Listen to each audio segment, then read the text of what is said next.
सबको ये पता है कि श्री राम जी को 14 वर्ष का वनवास मिला था, लेकिन हमें ये नहीं पता है कि इसका 70 to 80% टाइम उन्होंने इसी वन में निकाला था। Okay, got it. ओके, जब आप वाल्मीकि रामायण पढ़ते हैं और आपको जब दिखता है कि कुछ साधु संत राक्षसों से परेशान थे, क्योंकि वो जब यज्ञ करने का प्रयत्न करते थे तो राक्षस उसमें अवधि डालते थे, तो श्री राम जी को अप्रोच किया गया था और उनके गुरु ने कहा था कि आप जाके इनको शांत कीजिए। एट प्रेजेंट ऑलमोस्ट 31,000 किलोमीटर का फॉरेस्ट, ये हमारे देश का 10% फॉरेस्ट होता है। उड़ीसा का बॉर्डर्स पे भी आ जाता है, छत्तीसगढ़ भी आ जाता है, ये सब एरिया कवर हो जाता है। बट अब इसमें इंटरेस्टिंग क्या, अब मैं वो बताता हूँ। कथा को अगर आप ध्यान से पढ़ेंगे तो आपको पता लगता है कि एक राक्षस था, उस जंगल का राज करता था। ठीक है, पहले थोड़ा सा इसके पीछे जाते हैं। इसका पूरा पास्ट ये था कि सबसे पहले जब से हम टेक्स्ट पढ़ते हैं, होली टेक्स्ट पढ़ते हैं, तो एक राजा थे मनु, राजा मनु के जो ग्रेट ग्रैंडसन थे उनका नाम था दंड।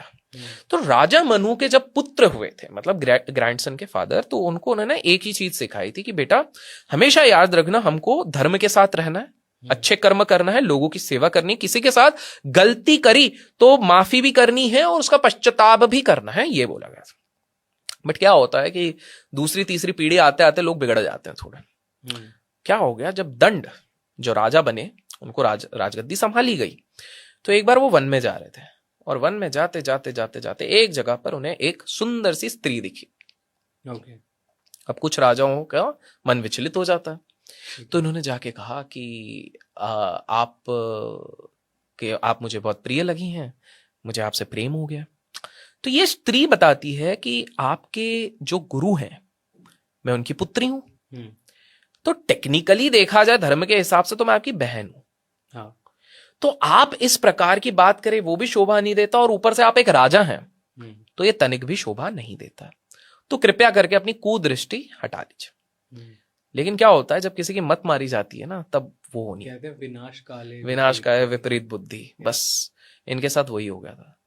दंड जी के अंदर इतना अभिमान था कि मैं राजा हूं, मुझे कैसे कोई मना कर सकता है, और उसके साथ उन्होंने बहुत गलत किया उस स्त्री के साथ। ओके, जब स्त्री अपनी कुटिया के बाहर रो रही थी, छीला हुआ था, ये सारी चीजें थे, उनके पिताजी आए।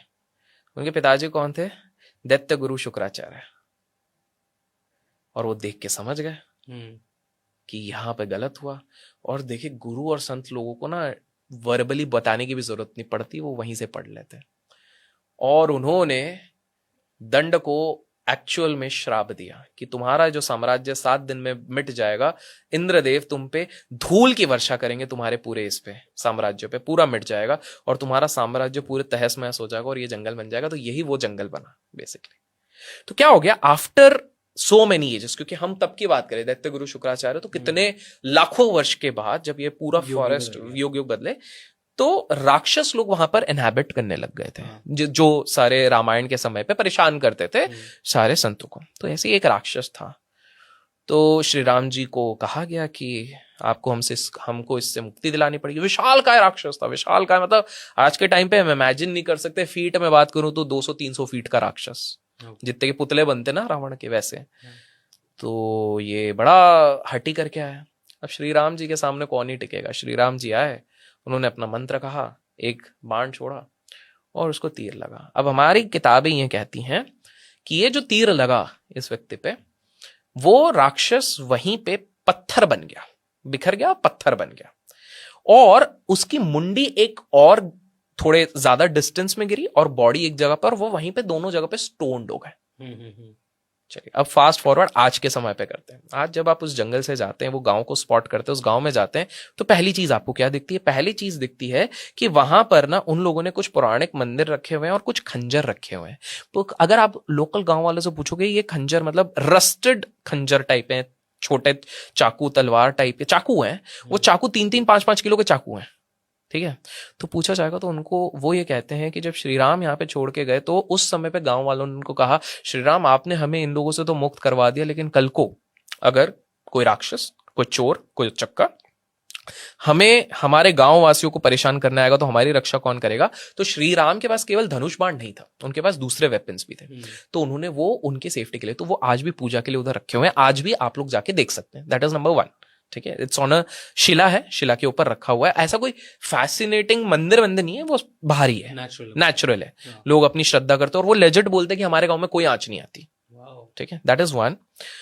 और दूसरी इंटरेस्टिंग चीज ये है कि वही गांव वाले बताते हैं, और इसके आगे मैं बताता हूं कि आप जब उस जंगल में जाते हैं तो आपको ये राक्षस की शिला मिलेगी। अब इंटरेस्टिंग है,